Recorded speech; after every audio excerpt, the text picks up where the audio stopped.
We're going to go ahead and begin our lesson. We're going to be in 1 Samuel chapter 9. That'll be our text for the evening. And I'm going to tell a story. But we'll begin tonight.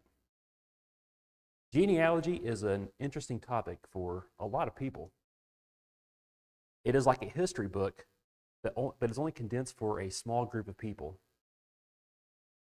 It is quite common around here, especially for people like us, to talk about distant relatives and examine our family trees whenever we have family reunions. If you've been to any of the All's family reunions, we talk about family all the time. We talk about relatives, who's related to what. It's really interesting just to get a grasp of your family tree. It's really, really, really good stuff. Whether good or bad, our family history can reveal a lot about where we are, where we came from, possibly where we're going. It reveals a lot about us. The Bible is no stranger to the genealogies. Just look at the book of Genesis, look at the book of Numbers, look at the book of Chronicles. I'm sure you've all read that before, right? Has anybody ever gotten bored reading that stuff? If you're young, you probably have. If you're old and you haven't admitted it, you probably have too.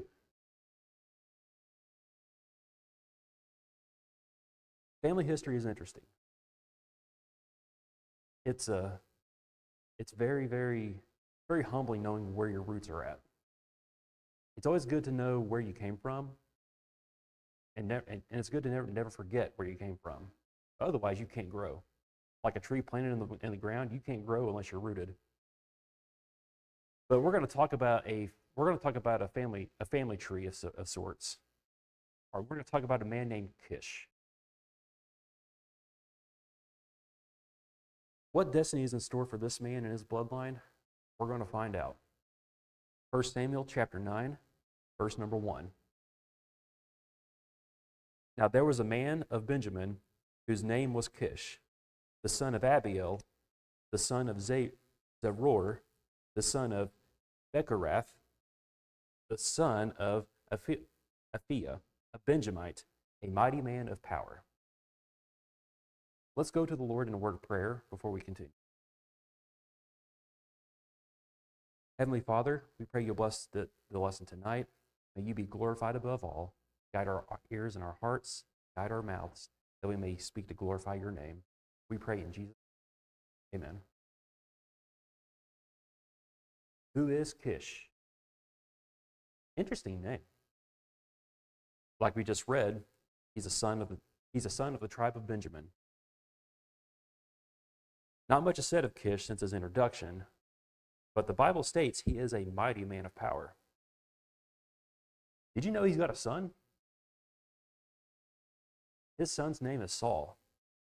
Verse number 2 says this, and he had a son whose name was Saul, a choice young man and a goodly, and there was not among the children of Israel a goodlier person than he. From his shoulders upward, he was higher than any of the people. He's a tall dude. And when I think of tall people, and I think of Brother Tim, like he's probably one of the tallest guys I see on a regular basis. I'm like, yeah, he's pretty tall.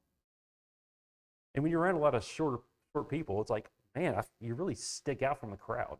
Saul was more than just that. It was more than just his stature. Like he was a good man, based on what the scriptures say. And that's pretty much it. This is all we're going to hear about Saul's father, Kish. And like I said this evening, and if I hadn't said this before, we are going to focus on the bloodline of Kish. So we're not going to talk much about this man, but we're going to get down the generations and figure out what it's all about.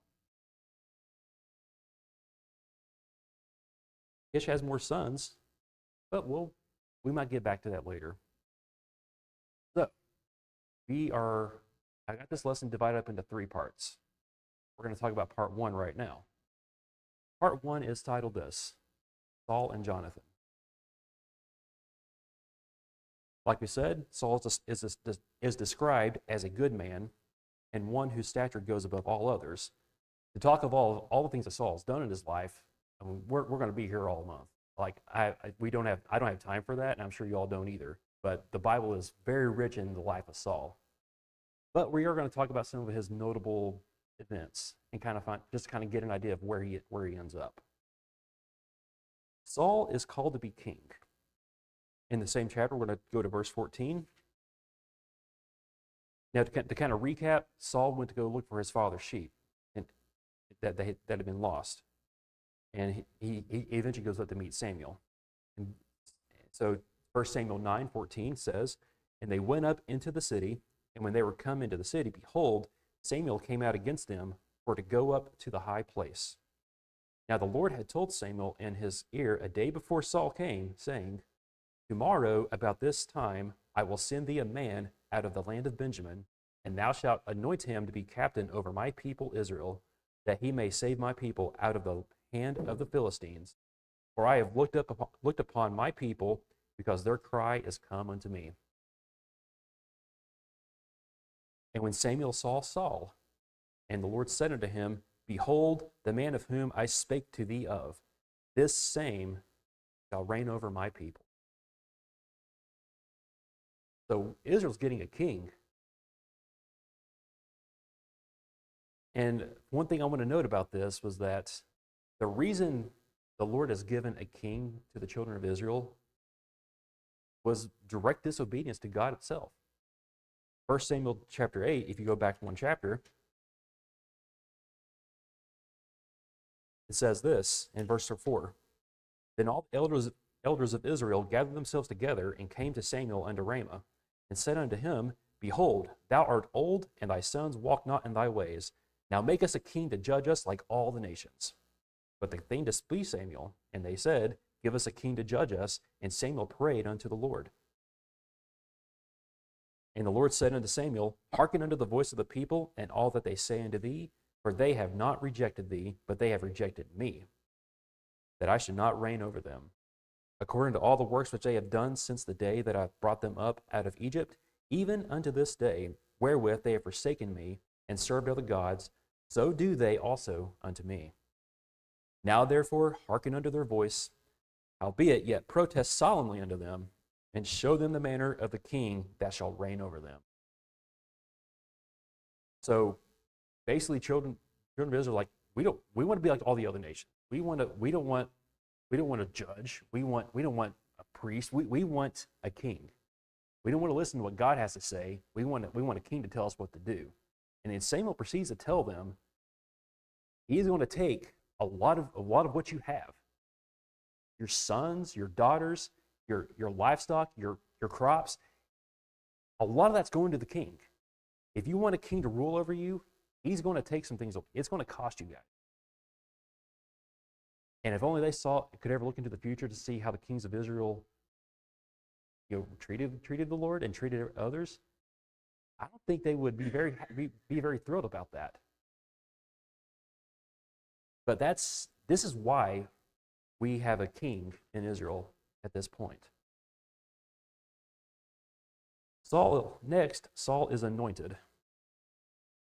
Chapter 10, verse number 1. Then Samuel took a vial of oil and poured it upon his head and kissed him and said, Is it not because the Lord hath anointed thee to be captain over his inheritance?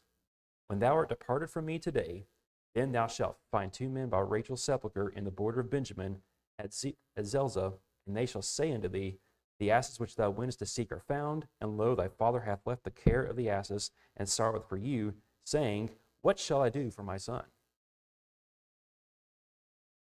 Then thou shalt go on forward from thence, and thou shalt come to the plain of Tabor, and there shall meet thee 3 men going up to God to Bethel, one carrying 3 kids, and another carrying 3 loaves of bread, and another carrying a bottle of wine. And they will salute thee, and give thee two loaves of bread, which thou shalt receive of their hands. After that thou shalt come to the hill of God, where is the garrison of the Philistines, and it shall come to pass, when thou art come thither to the city, that thou shalt meet a company of prophets coming down from the high place with a psaltery, and a tabret, and a pipe, and a harp before them, and they shall prophesy. And the Spirit of the Lord will come upon thee, and thou shalt prophesy with them, and shalt be turned into another man. And let it be, when these signs are come unto thee, that thou do as occasion serve thee, for God is with thee. And thou shalt go down before me to Gilgal, and behold, I will come down unto thee to offer burnt offerings and to sacrifice sacrifices of peace offerings. 7 days shalt thou tarry, till I come to thee, and show thee what thou shalt do. And it was so that when he was turned to his back to go from Samuel, God gave him another heart. And all those signs came to pass that day. And when they came thither to the hill, behold, a company of the prophets met him, and the Spirit of God came upon him, and he prophesied among them. And it came to pass, when all that knew him beforetime knew that, behold, he prophesied among the prophets. And the people said one to another, What is this that has come unto the son of Kish? Is Saul also among the prophets? And one of the same place answered and said, But who is their father? Therefore it became a proverb, Is Saul also among the prophets? So Saul's life pretty much changed drastically from this point. As soon as he was anointed, Samuel gave him direct commands on what to do, and the Lord gave him a new heart. It's really interesting how the Lord can use people. I'll just use this. This is an easy example. Take speaking publicly. I hate it, but the Lord can give us strength to do it. For those that don't like leading singing, for those who don't like having to give speeches, the Lord can give you courage and give you strength to overcome those things. The Lord was blessing Saul, and you could tell by the other men there that they were astonished that the son of Kish was here prophesying. They were not expecting that. But what a blessed day it was that the Lord used Saul for his good.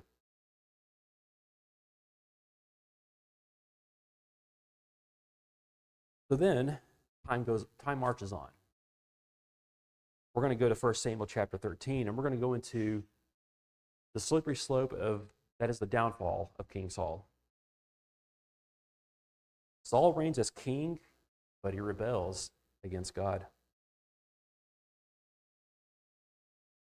Chapter 13 says this, Saul reigned 1 year, and when he had reigned 2 years over Israel, Saul chose him 3,000 men of Israel, whereof 2,000 were with Saul in Michmash and in Mount Bethel, and 1,000 were with Jonathan in Gibeah of Benjamin, and the rest of the people he sent every man to his tent. Let's go down to verse number 5.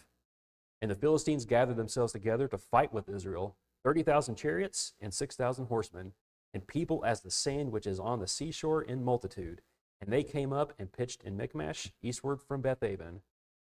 When the men of Israel saw that they were in a strait, for the people were distressed, then the people did hide themselves in caves and in thickets, and in rocks and in high places and in pits. And some of the Hebrews went over Jordan to the land of Gad and Gilead. As for Saul, he was yet in Gilgal. Isn't that where Samuel told him to be? Back in chapter 10. And all the people followed him, trembling. And he tarried 7 days, according to the set time that Samuel had appointed. But Samuel came not to Gilgal, and the people were scattered from him. And Saul said, Bring hither a burnt offering unto me, and peace offerings. And he offered the burnt offering. This isn't good. That's not what Samuel told him to do.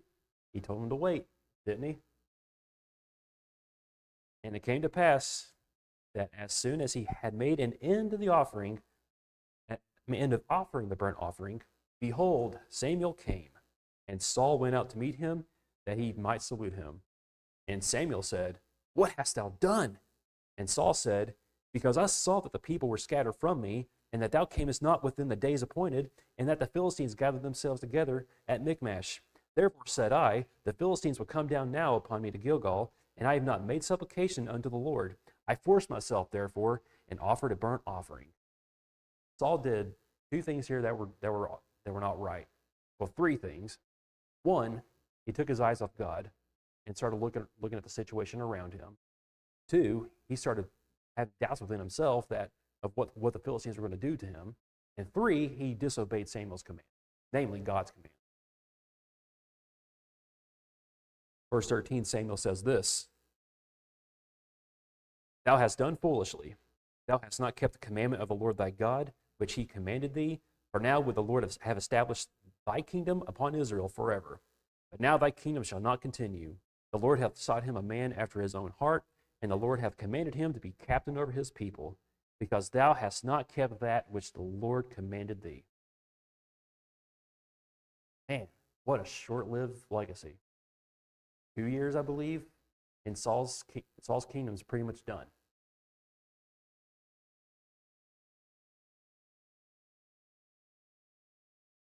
It's awful. It really is. But we know that's not the end of his kingdom here. You know, the Lord does command him to do some other things after this act of disobedience. Let's move on to chapter 15.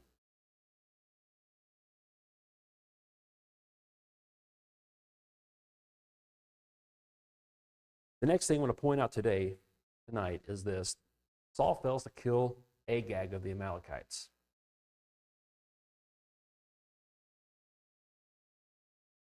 Now Samuel tells him, destroy everything. Destroy the Amalekites, don't save anything from among them. Kill them all.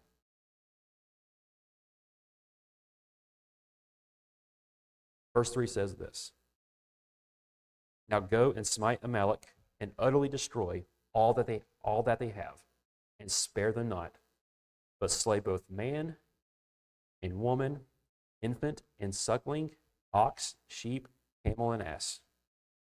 And Saul gathered the people together and numbered them in Telem, 200,000 footmen and 10,000 men of Judah. That's a lot of people to take them out, right? There shouldn't be any issue at all. However, look in verse number 8. "And he took Agag, the king of the Amalekites, alive, and utterly destroyed all the people with the edge of the sword. But Saul and the people spared Agag, and the best of the sheep, and of the oxen, and of the fatlings, and the lambs, and all that was good, and would not utterly destroy them." I like that. I like how the Bible phrases that. He would not utterly destroy them. What does verse 3 say? "Now go and smite Amalek, and utterly destroy all that they have." He didn't do that. Saul had one job: destroy the Amalekites. Destroy them. He couldn't even do it. He couldn't follow through with it. And then eventually he gets called out. Verse 13 says, "And Samuel came to Saul, and Saul said unto him, Blessed be thou the Lord. I have performed the commandment of the Lord." He's feeling pretty good about himself. But Samuel puts him down. And Samuel said, "What meaneth this, the bleating of the sheep in mine ears, and the lowing of the oxen which I hear?" And I kind of look at this and think, did you kill everything, Saul? Did you fulfill the command of the Lord? "I sure did, Samuel. I killed all of them. I killed all of them." What is that I hear? Is that a sheep I hear? Sounds like something you should have killed, but he didn't do it. And this is the bad thing about Saul. He tries to reason with him and justify his actions. I know because I do this a lot. He doesn't do what he's told and gives the reasons why. I get the thought process behind it, but it's still not right. I hate to admit it, but it's still not right. If you don't follow the commands of the Lord, you don't follow them. It doesn't matter what part you leave out.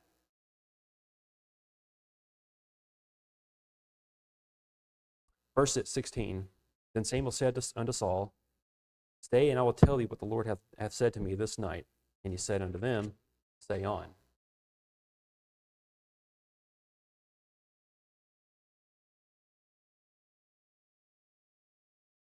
Saul's kingdom's finished.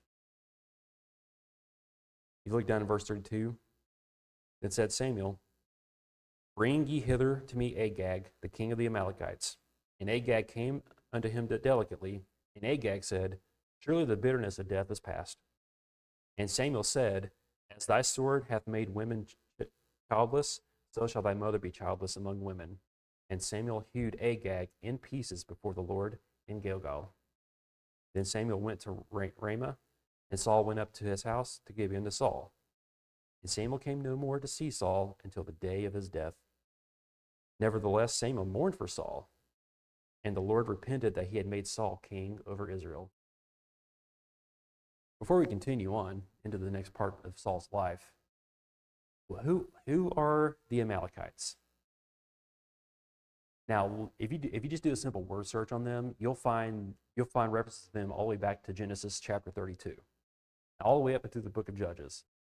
This is the group of people that have really went against Israel. I believe, and sometimes God has used the Amalekites to judge Israel for further disobedience, and the Lord has commanded Israel to take out the Amalekites. We'll get back to them later on, but there's something I want us to kind of keep a note on right now. But we're going to move on. Saul next antagonized David. 1 Samuel chapter 18, verses 10 through 14. Now, at this point, David's already come onto the scene, and he's already been anointed of God to be the next king of Israel. But you know, David he still respects the king, the Lord's anointed, and he does not want to bring harm to Saul, nor does he intend to. In fact, he's a servant. Chapter 18 and verse number 10. And it came to pass on the morrow that the evil spirit from God came upon Saul, and he prophesied in the midst of the house. And David played with his hand, as at other times, and there was a javelin in Saul's hand. And Saul cast the javelin, for he said, I will smite David even to the wall with it. And David avoided out of his presence twice. And Saul was afraid of David, because the Lord was with him, and was departed from Saul. Therefore Saul removed him from him, and made him his captain over 1,000, and he went out and came in before the people. And David behaved himself wisely in all his ways, and the Lord was with him. Long story short, Saul doesn't like David. He knows the Lord has blessed him, has chosen him to rule his people. He will not accept that. His arrogance and his pride got the better of him, and when Saul had an opportunity to lay his hands on David, he tried. Not a wise choice. Not a wise choice. But we're done talking about Saul for now, because the next event I want to talk about pretty much wraps up this first point. We're going to talk about Jonathan for a little bit. Jonathan is the son of Saul. Unlike his father, Jonathan is a faithful servant of God. He serves as a good example for us that we can be faithful in the midst of wicked leadership. Here are some notable examples of Jonathan's feats throughout his life. Obviously, the first thing we mentioned, he smote the garrison of the Philistines. That's in 1 Samuel 13, verse number 3, and verses in chapter 14, verses 1 through 14. We won't have time to read that tonight, but that is something that you can look at later to know just kind of a little bit of backstory of how Jonathan conducted himself. We will, however, focus on the latter part of chapter 14. We're going to start in verse number 24 and and we'll read on until we reach a stopping point. And the men of Israel were distressed that day, for Saul had adjured the people, saying, Cursed be the man that eateth any food until evening, that I may be avenged on mine enemies. So none of the people tasted any food. And all they of the land came to a wood, and there was honey upon the ground. And when the people came into the wood, behold, the honey dropped, but no man put his hand to his mouth, for the people feared the oath. But Jonathan heard not when his father charged the people with the oath. Wherefore he put forth the end of the rod that was in his hand, and dipped it in the honeycomb, and put his hand in his mouth, and his eyes were enlightened. Pretty much that honey gave Jonathan strength. Then answered one of the people and said, Thy father straitly charged the people with an oath, saying, Cursed be the man that eateth any food this day. And the people were faint. Then said Jonathan, My father hath troubled the land. See, I pray you, how mine eyes have been enlightened, because I tasted a little of this honey. How much more, if haply the people had eaten freely today of the spoil of their enemies, which they found? Or had there not been now a much greater slaughter among the Philistines? And they smote the Philistines that day from Michmash to to Ajalon, and the people were very faint. We're going to go ahead and go down to toward verse 45. And eventually it comes out that, eventually Saul finds out that Jonathan was the one who took of the, who ate the honey when he made that oath. It was a pretty foolish oath, if you ask me. Saul's pretty much on a warpath here, and he vows to not eat anything until he's been avenged. Not a very smart move. But then, verse 44, verse 43, then Saul said to Jonathan, tell me what thou hast done. And Jonathan told him and said, I did but taste a little honey with the end of the rod that was in mine hand, and lo, I must die. So they're going to kill Jonathan for disobeying what King Saul said. And Saul answered, God do so and more also, for thou shalt surely die, Jonathan. But here's something I like on this part. And the people said unto Saul, shall Jonathan die, who hath wrought this great salvation in Israel? God forbid. As the Lord liveth, there shall not one hair of his head fall to the ground, for he hath wrought with God this day. So the people rescued Jonathan, that he died not. So Jonathan's a good man. You know, before David comes on the scene, you can tell that he's doing the right thing.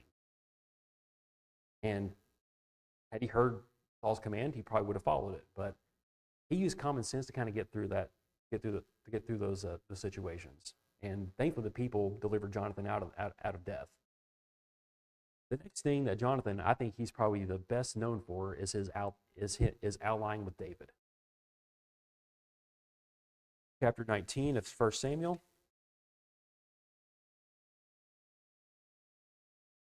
Verse number 1. And Saul spake to Jonathan his son and to all his servants, and that they should kill David. But Jonathan, Saul's son, delighted much in David. And Jonathan told David, saying, Saul my father seeketh to kill thee. Now therefore I pray thee, take heed to thyself unto the morning, and abide in a secret place, and hide thyself. And I think I gave you guys the next verse for that. I apologize. But if you want to, let's go back to chapter 18 instead. I apologize for that. And it came to pass, when he had made an end of speaking unto Saul, that the soul of Jonathan was knit with the soul of David, and Jonathan loved him as his own soul. And Saul took him that day, and would let him go no more home to his father's house. Then Jonathan and David made a covenant, because he loved him as his own soul. And Jonathan stripped himself of the robe that was upon him, and gave it to David, and his garments, even to his sword, and to his bow, and to his girdle. Jonathan loved David. Those two got along. You say they're like two peas in a pod. Jonathan knew David's role. He knew that he was going to be king. He was a godly man. He delivered Israel out of the hand of the Philistines. They both have at this point. And he was wise to side with the Lord's anointed. And like we read in chapter 19, when Saul sought to kill David, Jonathan was quick to warn David of his debauchery. And many times he was a big help. The next thing Jonathan does is that he made a covenant with David in chapter 20.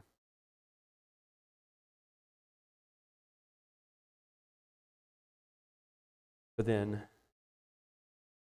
so just to kind of recap this for sake of time, you know, they pretty much they pretty much set up this idea that, you know, we're gonna have a lad shoot an arrow out, and depending on how things turn out, however Saul reacts to David to you coming back, we'll know for sure how this is going to work. But we're going to focus on chapter 23.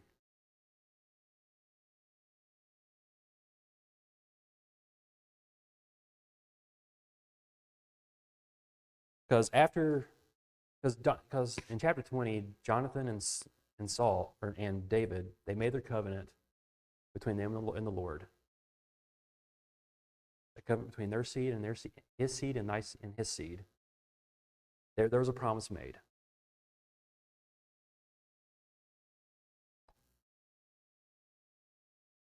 But the last time that Jonathan sees David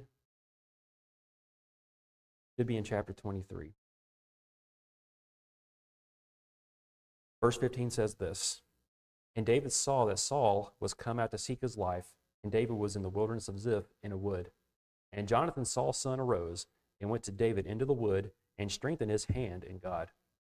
And he said unto him, Fear not, for the hand of Saul my father shall not find thee, and thou shalt be king over Israel, and I shall be next to thee, and that also Saul my father knoweth. And they two made a covenant before the Lord, and David abode in the wood, and Jonathan went to his house.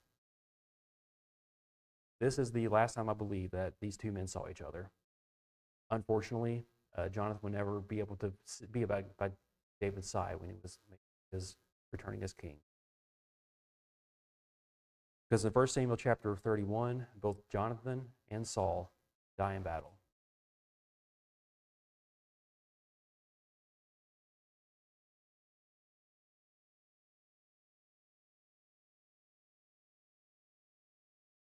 Now the Philistines fought against Israel, and the men of Israel fled from before the Philistines, and fell down slain in Mount Gilboa.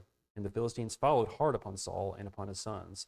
And the Philistines slew Jonathan and Abinadab and Melchishua, Saul's sons. And the battle went sore against Saul, and the archers hit him, and he was sore wounded of the archers. Then said Saul unto his armor-bearer, Draw thy sword and thrust me through therewith, lest these uncircumcised come and thrust me through, and abuse me. But his armor-bearer would not, for he was sore afraid. Therefore Saul took a sword and fell upon it. And when his armor-bearer saw that Saul was dead, he fell likewise upon his sword, and died with him. So concludes the tale of Israel's first king. Our story is not yet done, as the next generation lives on. What is this next generation? That question will have to be answered right now. Part number 2, Shimei and Mephibosheth.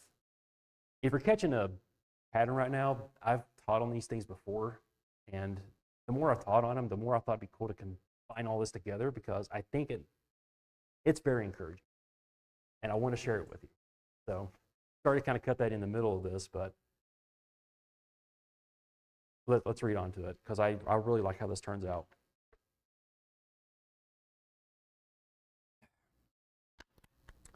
After the passing of Saul, David is made king of Israel. As we move our attention onto Shimei and Mephibosheth, a lot of time has passed. Obviously, king has been made king. David has been made king of Israel. He had already committed his sin with Bathsheba, and his son Absalom is already rebelling against him. David would soon find himself in a similar situation as he was with King Saul. During this moment in David's life, he would come across close relatives of the first king, and their fates contrast quite a bit. The first man we'll talk about is Shimei. Let's turn over to 2 Samuel chapter 16. We'll begin verse number 5. And when King David came to Bahurim, behold, thence came out a man of the family of the house of Saul, whose name was Shimei, the son of Gera. He came forth and cursed still as he came. And he cast stones at David and at all the servants of King David, and all the people and all the mighty men were on his right hand and on his left. And thus said Shimei when he cursed, come out, thou bloody man, and thou man of Belial. The Lord hath returned upon thee all the blood of the house of Saul, in whose stead thou hast reigned. And the Lord hath delivered the kingdom into the hand of Absalom thy son. And behold, thou art taken in thy mischief, because thou art a bloody man. Then said Abishai the son of Zeruiah to Zeruiah unto the king, why should this dead dog curse thy lord, my lord the king? Let me go over, and I pray thee, and take off his head. And the king said, what have I to do with you, ye sons of Zeruiah? So let him curse, because the Lord hath said unto him, curse David. Who shall then say, wherefore hast thou done so? And David said to Abishai and to all his servants, behold, my son, which came forth from my bowels, seeketh my life. How much more now may this Benjamite do it? Let him alone, and let him curse, for the Lord hath bidden him. You know what? I am running for my son. He is cursing. Let him do it. The Lord allowed him to. Just let him go. He receives mercy. I don't know if I would have done it, but David sure did. But then Shimei's character changes quite a bit after that incident. First, 2 Samuel chapter 19, verse 15 says this. Then said Hushai unto Zadok, unto the Abiathar the priest, thus and thus did Ahithophel counsel Absalom and the elders of Israel, and thus have I counseled. Let me see here. I want to make sure I'm in the right spot here. Oh, I'm in the wrong chapter. That's why. Okay. 2 Samuel chapter 19, verse 15. So the king returned and came to Jordan, and Judah came to Gilgal to go to meet the king, to conduct the king over Jordan. And Shimei the son of Gera, a Benjamite, which was in Bahurim, hasted and came down to the men of Judah to meet King David. And there were 1,000 men of Benjamin with him, and Ziba, the servant of the house of Saul, and his 15 sons and his 20 servants with him, and they went over Jordan before the king.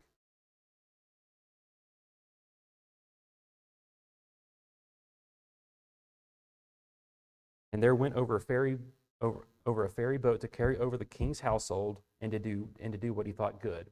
And Shimei the son of Gera fell down before the king as he was come over Jordan, and said unto the king, Let not my lord impute iniquity unto me, neither do thou remember that which thy servant did perversely the day that my lord the king went out of Jerusalem, that the king should take it to his heart. For thy servant doth know now I have sinned. Therefore, behold, I am come first this day out of all the house of Joseph to go down to meet my lord the king. So he seeks favor and mercy from King David. And in verse 23, David does such. Therefore the king said unto Shimei, Thou shalt not die. And the king sware unto him. So that's twice now that this man has received mercy. This man who is of the house of Saul, a descendant of Kish, I believe, a close relative of anything, is cursing the Lord's anointed, and then seeks to butter him up with all these, I don't know what you call it. He's just trying to butter him up with all these good compliments.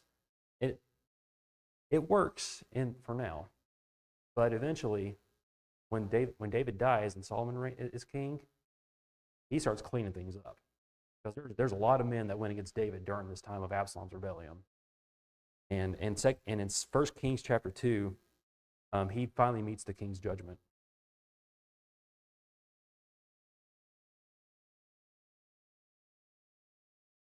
Verse number 36. And the king sent and called for Shimei, and said unto him, Build thee an house in Jerusalem, and dwell there, and go not forth thence any whither. For it shall be that on the day that thou goest out, and passest over the brook Kidron, thou shalt know for certain that thou shalt surely die. Thy blood shall be upon thine own head. He doesn't do it. Spoiler alert, he doesn't follow through with that. Verse 39, it says, And it came to pass at the end of 3 years that the two of the servants of Shimei ran away unto Achish, son of Maacah, unto Gath. And they told Shimei, saying, Behold, thy servants be in Gath. And Shimei arose and saddled his ass, and went to Gath to Achish to seek his servants. And Shimei went and brought his servants from Gath. And it was told Solomon that Shimei had gone from Jerusalem to Gath, and was come again. And the king sent and called for Shimei, and said unto him, Did I not make thee swear by the Lord, and protest unto thee, saying, Know for certain on the day that thou goest out, and walkest abroad any whither, that thou shalt surely die? And thou saidst unto me, The word that I have heard is good. Why then hast thou not kept the oath of the Lord, and the commandment I have charged thee with? The king said moreover to Shimei, Thou knowest all the wickedness which thine heart is privy to, that thou didst to David my father. Therefore the Lord shall return thy wickedness upon thine own head. And King Solomon shall be blessed, and the throne of David shall be established before the Lord forever. So the king commanded Benaiah the son of Jehoiada, which went out and fell on him, that he died. And the kingdom was established in the hand of Solomon. So Shimei is dead. This bitter man had a bitter end. Fortunately, we got another man to talk about, and that is Mephibosheth.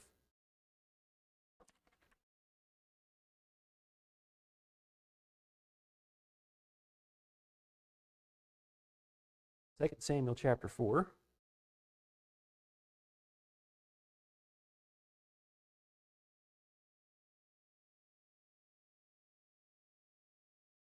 This young man has a very different outlook and outcome. Being the son of Jonathan, it is not surprising he thought well of David. He is a cripple, and he's really depending on a lot of other people. But let's see how his life ended up. 2 Samuel chapter 4, verse number 4. And Jonathan, Saul's son, had a son that was lame of his feet. He was 5 years old when the tidings came of Saul and Jonathan out of Jezreel, and his nurse took him up and fled. And it came to pass, as he made haste to flee, that he fell and became lame, and his name was Mephibosheth. So this is the first time we hear of this young man was in this chapter. He does receive the king's grace later on in chapter 9 of 2 Samuel.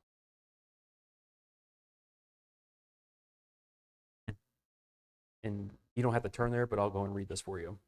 And David said, "Is there yet any that is left of the house of Saul, that I may show him the kindness for Jonathan's sake?" And there was of the house of Saul a servant whose name was Ziba. And when they had called him unto David, the king said unto him, "Art thou Ziba?" And he said, "Thy servant is he."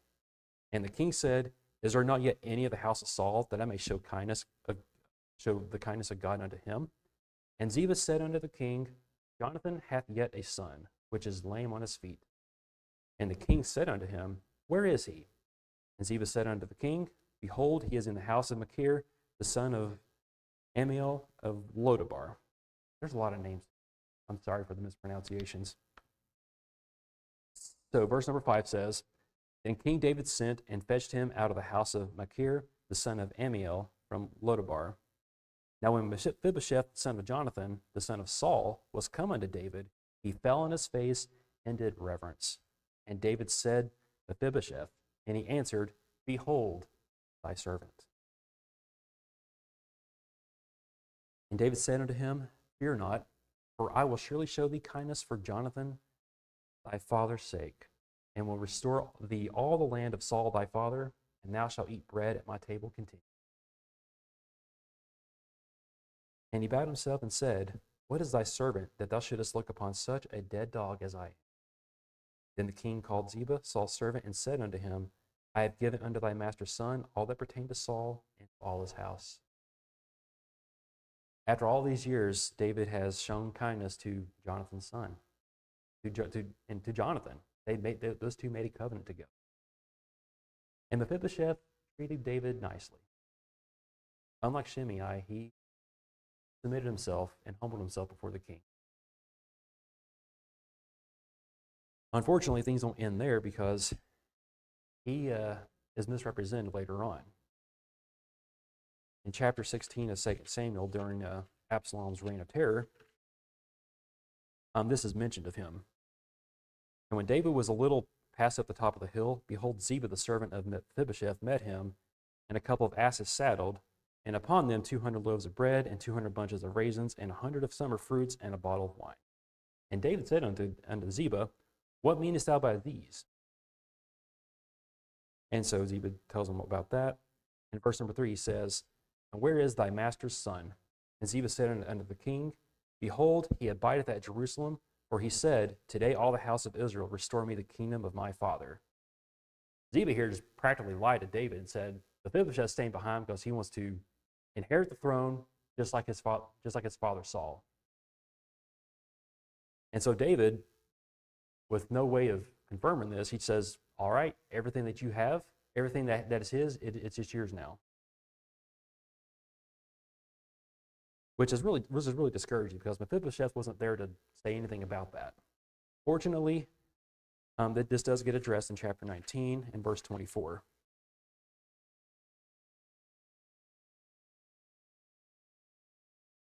And Mephibosheth, the son of Saul, came down to meet the king, and had neither dressed his feet, nor trimmed his beard, nor washed his clothes, from the day the king departed until the day he came again in peace.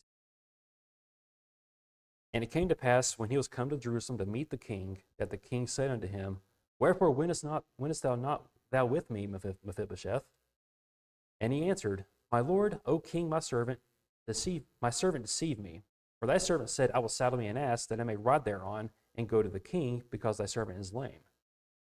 And he hath slandered thy servant unto my lord the king, but my lord the king is an angel of God. Do therefore what is good in thine eyes.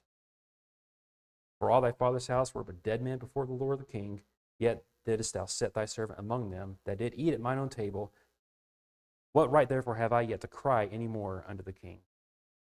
So Mephibosheth's like, you know what? I got slandered. You do what you think is right. I don't care. So then he leaves. So he leaves Ziba and Mephibosheth to settle what their possessions are and just divide it amongst themselves. But Mephibosheth says this: "Let him have it all. I'm just glad that you're okay, King. I'm glad that you're okay." Mephibosheth is a very, very kind man. Of the house of Saul, he probably had reason to hate David, but he didn't. Unlike Shimei, he showed kindness and peace. He didn't care if he didn't get anything from him ever again. It's a good reminder for us that we need to accept the Lord's will and things. If he never blesses us again, we need to accept that. But the Lord is with us. That's all we need. And that's the mindset that Mephibosheth had. And finally, the last time we hear of Mephibosheth was in 2 Samuel 21. And this is when the Gibeonites demanded King David to bring them 7 sons of Saul to hang because of what he had done, because of what happened in the past.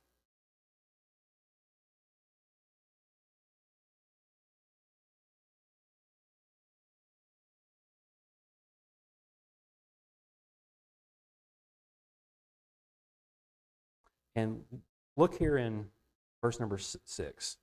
Let 7 men of the sons be delivered unto us, and we will hang them up unto the Lord in Gibeah of Saul, whom the Lord did choose. And the king said, I will give them. But the king spared Mephibosheth, the son of Jonathan, the son of Saul, because of the Lord's oath that was between them, between David and Jonathan, the son of Saul. I'm so thankful that the Lord hasn't forgotten. David didn't forget. We as people, we forget sometimes. We make promises and we don't always keep up with them. But I'm glad David did it here.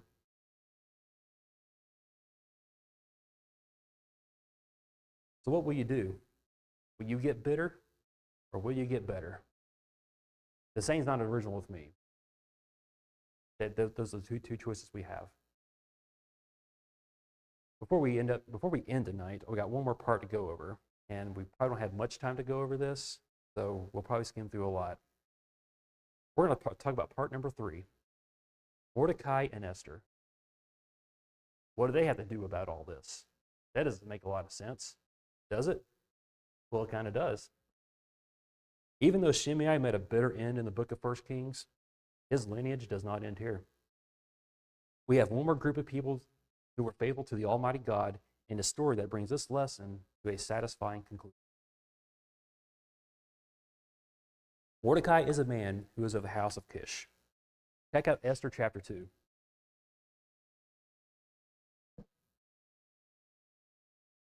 Verse number 5.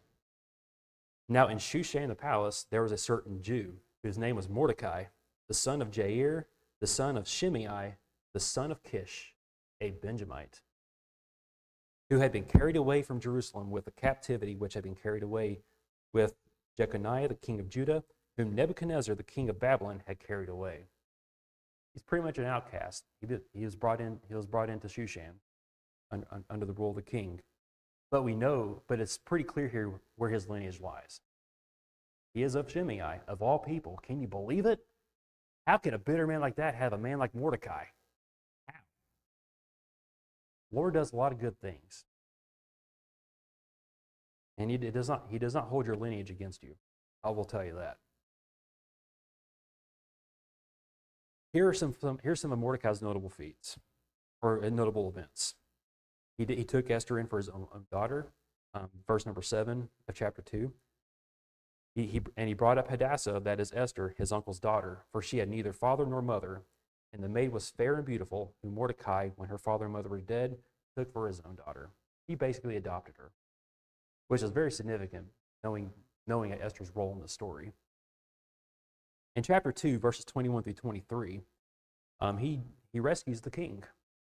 In those days, while Mordecai sat in the king's gate, two of the king's chamberlains, Bigthan and Teresh, of those which kept the door, were wroth and sought to lay hand on the king Ahasuerus. And the thing was known to Mordecai, who told it to Esther the queen. And Esther certified the king thereof in Mordecai's name. And when inquisition was made of the matter, it was found out. Therefore they were both hanged on a tree, and it was written in the book of Chronicles for the king. Mordecai basically saved the king's life, and thankfully he had connections with Esther to kind of certify the matter. Hey, these guys are seeking to kill the king, lay hands on the king. We got to do something. And it was done. He's not a man that saves the day on his own, but he knows people, and he delegates. And there's nothing wrong with delegating. Sometimes just seeing that the job gets done is good.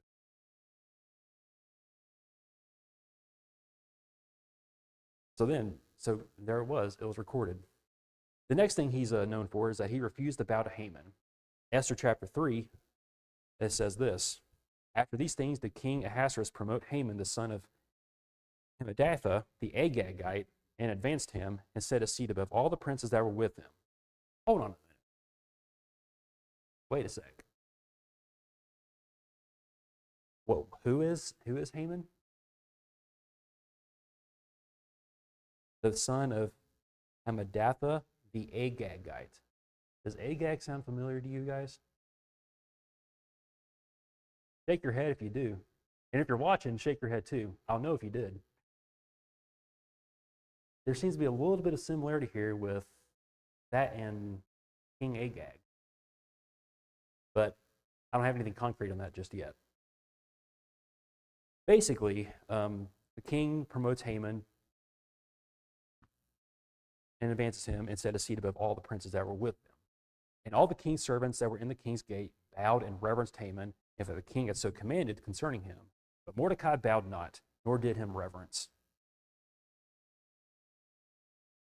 So he pretty much took a stand against Haman. Haman didn't take too kindly to this. When Haman caught wind of Mordecai not bowing to him, he did not like it. And Haman goes as far as to build gallows 50 cubits high to hang this man. But then in Esther chapter 6, we don't have to read this, but he goes into the king to say, I'm gonna kill Haman, kill all the Jews that are in the city. But then King Ahasuerus tells him to promote someone for the good deeds that have happened. And he's like, what should I do? Well, let's just read it, because it's too good. It's too good not to.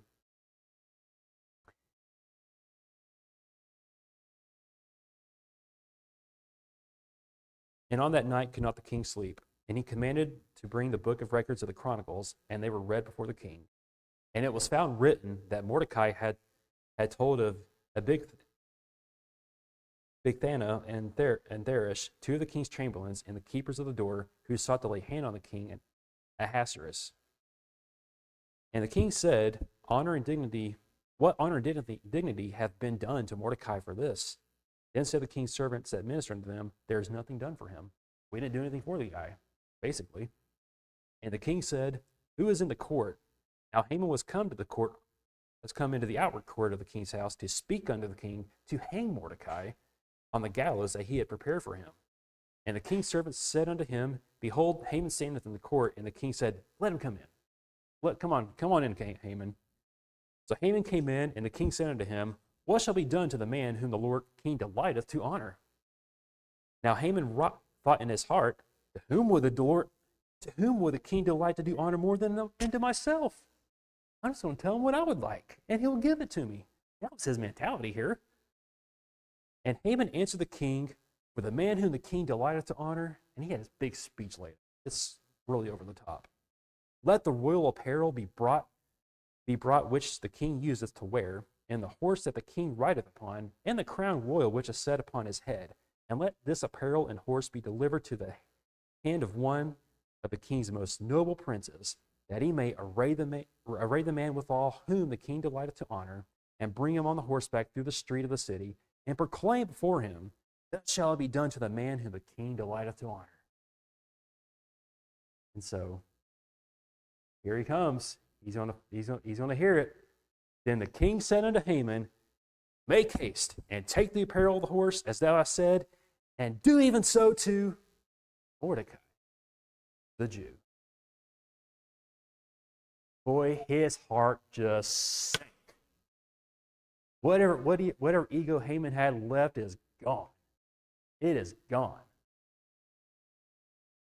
Mordecai had to do all that to promote Mordecai, of all people, the man who he was going to petition to have hanged.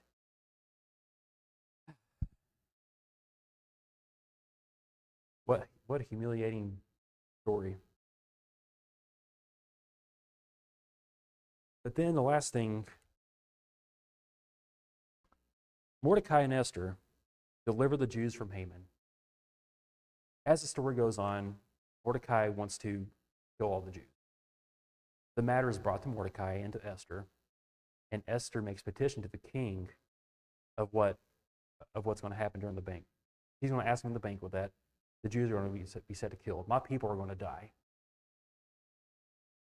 And so she basically calls out Haman during the banquet that this man, Haman, he's going to kill the Jews. That's Mordecai, that's myself. He wants to have them all killed. Haman panics, and I'm paraphrasing this. Haman panics and tries to make amends with Esther, saying, please don't do it, please don't do it. He's in her chambers at this point, and he falls on her bed and starts begging for mercy. Please don't do this. It just so happens the king comes in, wrong place at the wrong time, right place in my opinion, and gets the wrong idea. He thinks that Haman's trying to take advantage of Esther, and so he acts quickly and has Haman destroyed. And how does he do it? He hangs him on the very gallows that he built for Mordecai.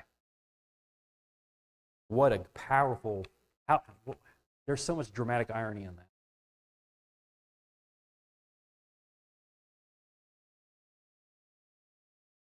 It's really just amazing. Eventually, Haman's sons also are killed.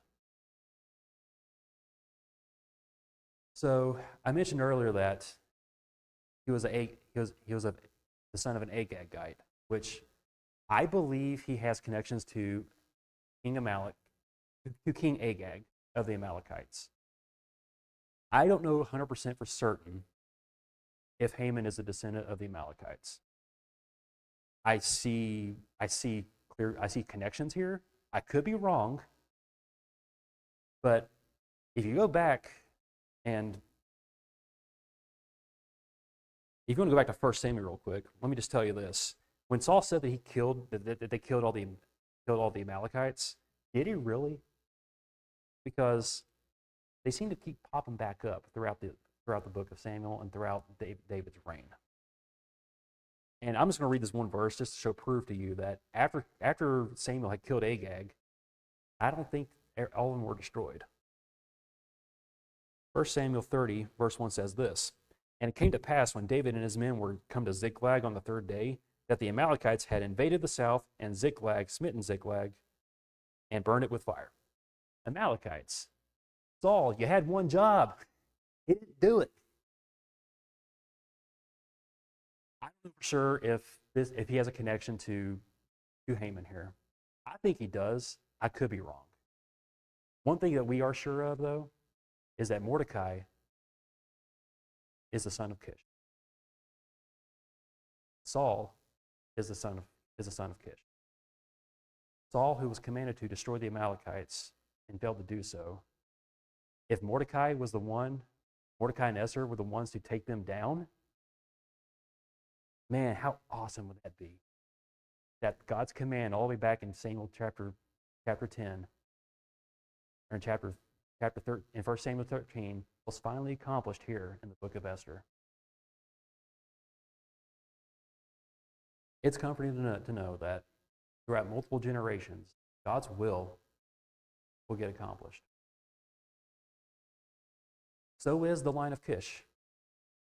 Though this is not the end of his line, Kish would take great comfort in knowing how his descendants would end up. Only living to see the faults of his son, you cannot blame him for being discouraged in his old age. Many of us here face that discouragement sooner or later. And as we conclude this lesson tonight, I will say this. This is probably just mostly for parents that are here. Maybe not all of your children are faithful to God. Not all of them are going to seek his will. I dare say maybe none of your children are seeking the Lord's will. Maybe none of them are saved. It can be very discouraging as you live out your days to see the godly heritage somewhat cease.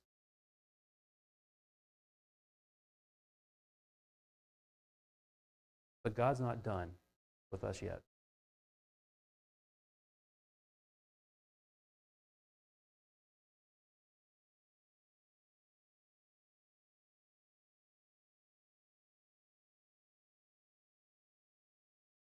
There are resolutions that we may never experience. There are blessings we will not live to see.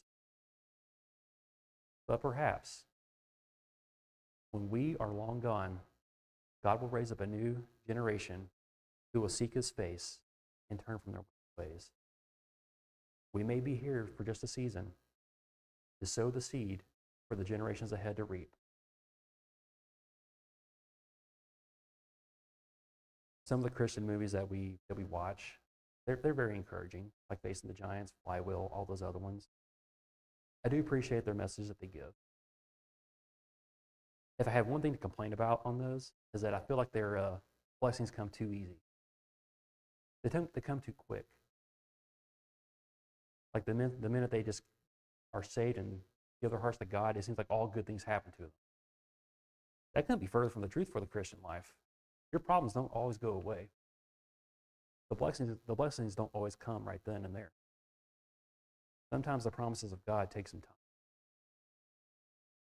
And we may not see them fulfilled in our lifetime, but our children might. So be not discouraged. If you got anyone here today that's not following after God, someday he might get a hold of them. And if not them, he might get a hold of their children and serve them. Look at the line of Kish. The Lord blessed that man greatly. Despite all the things that his children have done to rebel against our God, he still used his children mightily for his will. That's all I have for our lesson tonight. I know I was long, and I apologize for it being so late. But maybe you're here today and you're lost. Don't forsake the calling of God right now. It is his will that all men should come to him, all should repent.